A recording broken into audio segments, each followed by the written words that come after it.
32 நாட்களுக்கு மேலாக புனிதமிக்க மஸ்ஜிதுல் அக்ஸாவும் இழுத்து மூடப்பட்டிருக்கிறது. உள்ளே தொழுகைக்கு அனுமதி கிடையாது. இப்படி தொடர் அநியாயங்களை செய்து வரக்கூடிய இஸ்ரேலிய ஆக்கிரமிப்பை நிறுத்த வேண்டும் என்று சொன்னால் பல தடவை நம்ம பேச்சுவார்த்தை நடத்தி அனுபவப்பட்டுட்டோம். எனவே பேச்சுவார்த்தைகள் நம்ம வெற்றி அடைய முடியாது என்பதால் இவர்களுக்கு யுத்தம் தான் பதிலளிக்கும். தற்போது ஹிஸ்புல்லாக்கள் நடத்தி வருகிற இந்த யுத்தம் என்பது மிகப்பாரிய வெற்றியை தருகிறது என்று வர்ணிக்கிறார் அவர்கள். அதற்கு சான்றே நேற்று நடந்த அம்பியூஸ் தான் என்றும் சொல்லி இருக்கிறார். பாலஸ்தீனியர்களை எந்த இஸ்ரேலியனாவது கொன்றால், எந்த யூதனாவது கொன்றால் அதற்கு எந்த தண்டனையும் கிடையாது. ஆனால் இஸ்ரேலியர்களை பாலஸ்தீனர்கள் கொன்றாலோ கொல்ல முயற்சித்தாலோ அவர்களுக்கு மரண தண்டனை நிச்சயம் என்பதுதான் இந்த சட்டம் மூலம் சொல்லக்கூடிய முறைமையாக இருக்கிறது. எனவே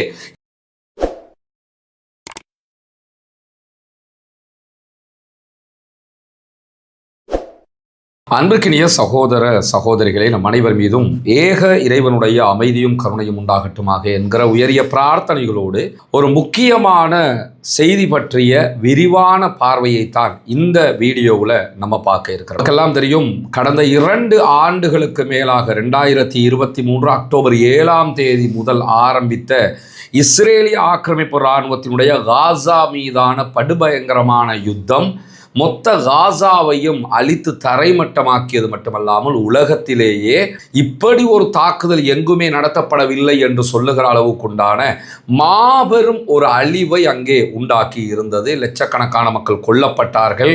அத்தனை மக்களும் வீடு வாசல்களை இழந்தார்கள்.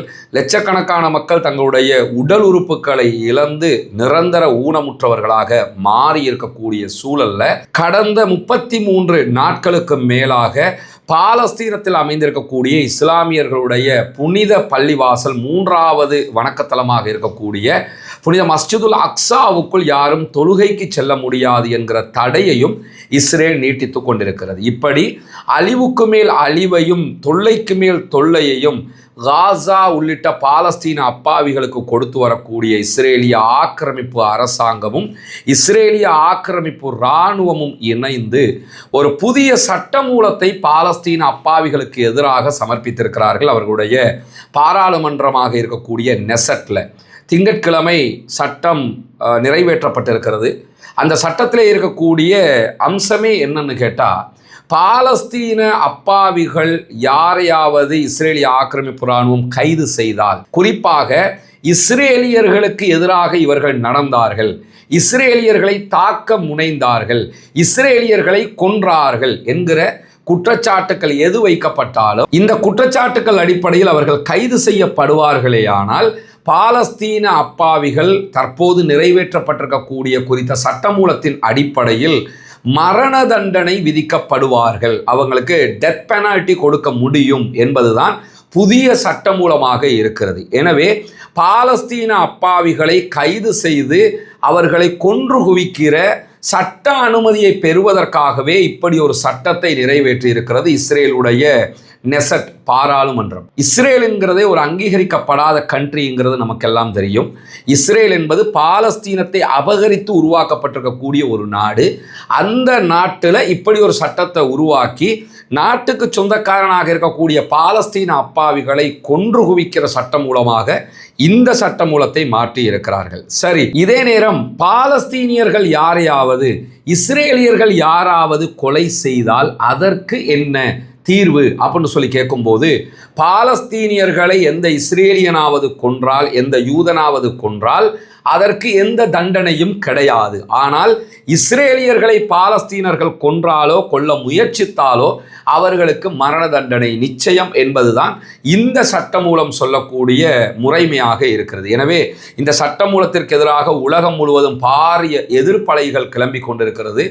முதல் நபராக ஸ்பெயினுடைய பிரதமர் மிக கடுமையான கண்டனங்களை வெளியிட்டிருக்கக்கூடிய சந்தர்ப்பத்தில் தான் மீண்டும் களத்திற்கு வந்திருக்கிறார் அபு உபைதா என்கிற செய்திகள் வெளியாகி இருக்கிறது. பாலஸ்தீன விடுதலை போராட்ட அமைப்பினுடைய ஊடக பேச்சாளர், இராணுவ பிரிவினுடைய ஊடக பேச்சாளராக செயல்படக்கூடியவர் தான் சகோதரர் அபு உபைதா அவர்கள். அபு உபைதாங்கிறத பொறுத்தவரையில் நீங்கள் அது ஒரு கேரக்டராக புரிந்து கொள்ள வேண்டும்.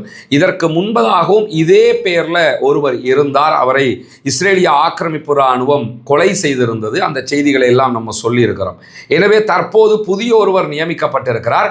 அவரும் அபு உபைதா என்கிற பெயரில் தான் செயல்படுவார். எனவே அபு உபைதா அவர்கள் மீண்டும் களத்திற்கு வந்து புதியதொரு அறிவிப்பை வெளியிட்டிருக்கிறார். அது என்ன அறிவிப்பு என்று சொன்னால், தற்போது இஸ்ரேலோடு 3 சாரார் ஒரு பாரிய யுத்தத்தை மேற்கொண்டு வருகிறார்கள்.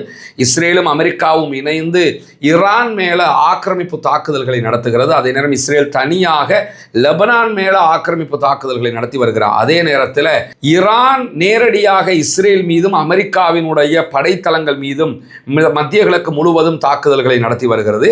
அதே போன்று ஈரானுக்கு ஆதரவாக ஹிஸ்புல்லாக்கள் இஸ்ரேலோடு நேரடி சண்டையில் ஈடுபட்டு வருகிறார். அதே நேரம் யமன்ல இருக்கக்கூடிய ஹவுத்தீஸும் நேரடியாக தாக்குதல்கள் பங்கெடுத்துக் கொண்டிருக்கிறார்கள் ஈரானுக்கு ஆதரவாக. இப்படியான சூழல்ல இந்த யுத்தத்தில் நேரடியாக பாலஸ்தீன விடுதலை போராட்ட அமைப்பினர் பங்கெடுக்கவில்லை. ஆனாலும் அபு உபைதா அவர்கள் பாலஸ்தீன விடுதலை அமைப்பினருடைய மிக தெளிவான நிலைப்பாட்டை சொல்லி இருக்கிறார். அது என்னன்னா, ஹிஸ்புல்லாக்களுக்கு இன்றைக்கு அவர்கள் விடுத்திருக்கக்கூடிய அறிவிப்பில் அபு உபைதா அவர்கள் பேசும்போது சொல்லுகிறார், நாங்கள் உங்களிடத்தில் வேண்டிக் கொள்வதெல்லாம் மிக முக்கியமான ஒன்றே ஒன்றுதான். தற்போது பாலஸ்தீன அப்பாவிகள் மீது திணிக்கப்பட்டிருக்கக்கூடிய சட்டமூலத்தை பற்றி எங்களுடைய சகோதரர்களாக இருக்கிற ஹிஸ்புல்லாக்கள் அறிவார்கள். எங்கள் மீது பாலஸ்தீன அப்பாவிகளை மரண தண்டனை நிறைவேற்றும் விதமாக சட்டத்தை உருவாக்கி இருக்கிறார்கள் இஸ்ரேலியர்கள். அதே நேரம் 32 நாட்களுக்கு மேலாக புனிதமிக்க மஸ்ஜிதுல் அக்ஸாவும் இழுத்து மூடப்பட்டிருக்கிறது. உள்ளே தொழுகைக்கு அனுமதி கிடையாது.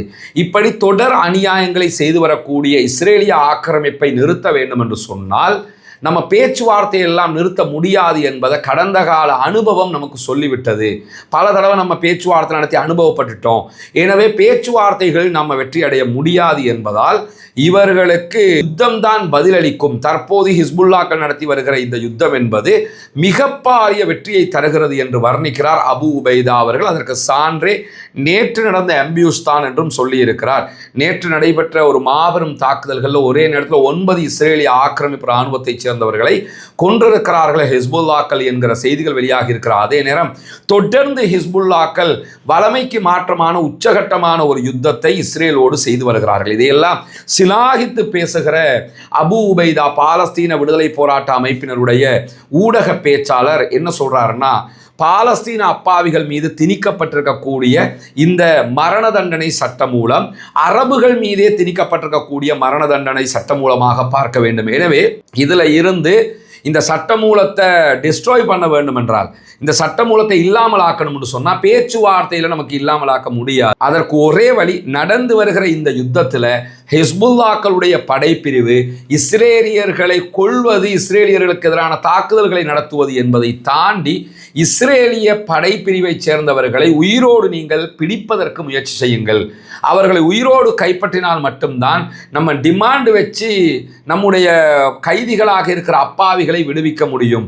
உங்களை இத்தனை பேரை ரிலீஸ் பண்ணுவோம், இத்தனை பேரை நீங்கள் ரிலீஸ் பண்ணணும். இப்படித்தான் நாம் நம்முடைய மக்களுடைய உயிரை காப்பாற்ற முடியும். எனவே இதுதான் தார்மீகமானதும் கூட.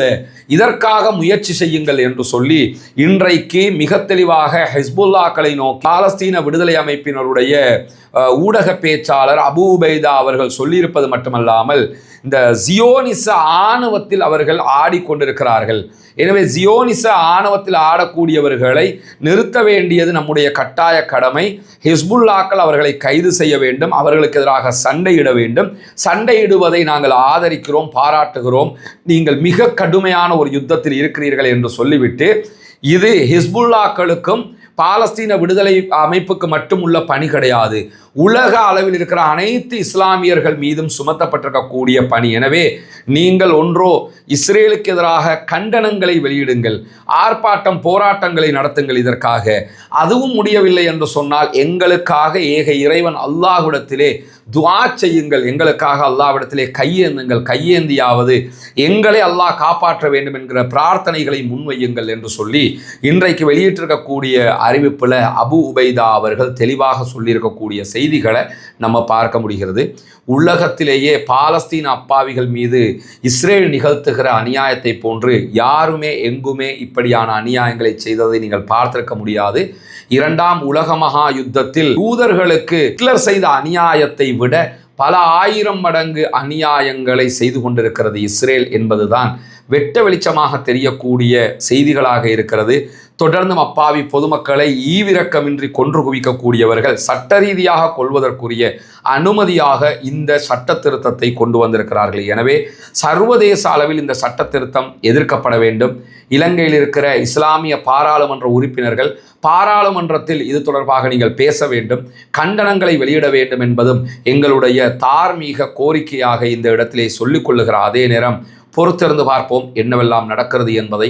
பாலஸ்தீனம் வெற்றி பெற வேண்டும், பாலஸ்தீனம் சுதந்திரம் அடைய வேண்டும், பாலஸ்தீன மக்களும் நம்மை போன்று நிம்மதியானவர்களாக மாற வேண்டும், வாழ வேண்டும் என்கிற உயரிய பிரார்த்தனைகளோடு ஈரானுடைய அப்பாவிகள் மீதான ஆக்கிரமிப்பு யுத்தமும் நிறுத்தப்பட்டு ஆக்கிரமிப்பாளர்கள் ஓய்ந்து அமைதி திரும்ப வேண்டும் என்கிற உயரிய பிரார்த்தனைகளோடு ஆக்கிரமிப்பாளர்களுக்கு எதிராக தொடர்ந்தும் ஜனநாயக ரீதியாக குரல் எழுப்புவோமாக. ரமதானுடைய மாதத்தில் நம்ம உங்களிடத்தில் மீண்டும் மீண்டும் வேண்டிக் கொண்டு வந்ததுதான் உங்களுடைய ஜகாத் மற்றும் சதக்கா நிதிகளை இலங்கையினுடைய கிழக்கு பகுதிகள் பொத்துவில்ல செய்து வரக்கூடிய இஸ்லாத்தை ஏற்றுக்கொண்ட சகோதர சகோதரிகளுக்கான வீடு கட்டும் கட்டுமான பணிகளுக்கு தந்து உதவுங்கள் என்று சொல்லி. ஏன்னா ஜகாத்தை பெறக்கூடிய தகுதி படைத்த 8 கூட்டத்தாரில் இந்த இஸ்லாத்தை ஏற்றுக்கொண்ட சகோதரர்களும் அடங்குகிறார்கள். அவர்கள் ஏழைகள் என்கிற காரணத்தினால அவர்கள் மிஸ்கீன்கள் அதே போன்று ஃபக்கீர்கள் பட்டியலையும் வருவாங்க. மொத்தத்தில் ஜகாத் பெறக்கூடிய 8 கூட்டத்தில் 3 கூட்டத்தினுடைய நன்மைகள் அவர்களுக்கு கொடுக்கக்கூடிய உதவிகளால் நமக்கு கிடைத்துவிடும் என்கிற செய்திகளை உங்களுக்கு நம்ம தொடர்ந்து சொல்லிக் கொண்டு வந்தோம். அங்குள்ள காட்சிகளையும் நம்ம காட்டியிருந்தோம்.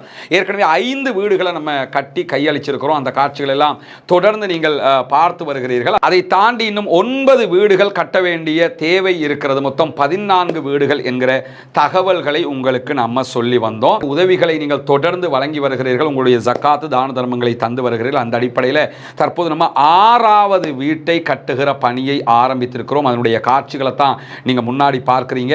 நீங்கள் தரக்கூடிய உதவிகளை கொண்டுதான் மக்களுக்கு தேவையான ஏழை எளிய மக்களுக்கு உரிய எல்லா காரியங்களையும் நம்ம பண்ணி வர்றோம். தித்வா புயலுக்கான பணிகளாக இருந்தாலும் சரி, அதற்கு பிறகு வாட்டர் டேங்கை நம்ம ஓப்பன் பண்ணி கொடுத்ததாக இருந்தாலும் சரி, மற்ற எல்லா பணிகளும் நீங்கள் தரக்கூடிய ஜக்காத்து தான தர்மங்களை கொண்டு ஏழைகளுக்கு முறையாக செய்யப்பட்டு வருகிறது என்பது உங்களுக்கு தெரியும். அந்த அடிப்படையில் தான் தற்போது அல்ஹம்துலில்லாஹ் 6வது வீடை கட்டுகிற பணியை நம்ம ஆரம்பிச்சிருக்கிறோம்.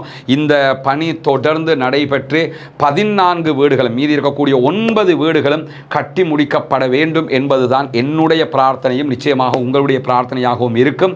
எனவே இந்த பணியை சிறப்பாக முடிப்பதற்காக தொடர்ந்தும் உங்களுடைய உதவிகளை வாரி வழங்குங்கள் என்கிற கோரிக்கையை இந்த இடத்திலே முன்வைத்துக் கொள்கிறேன்.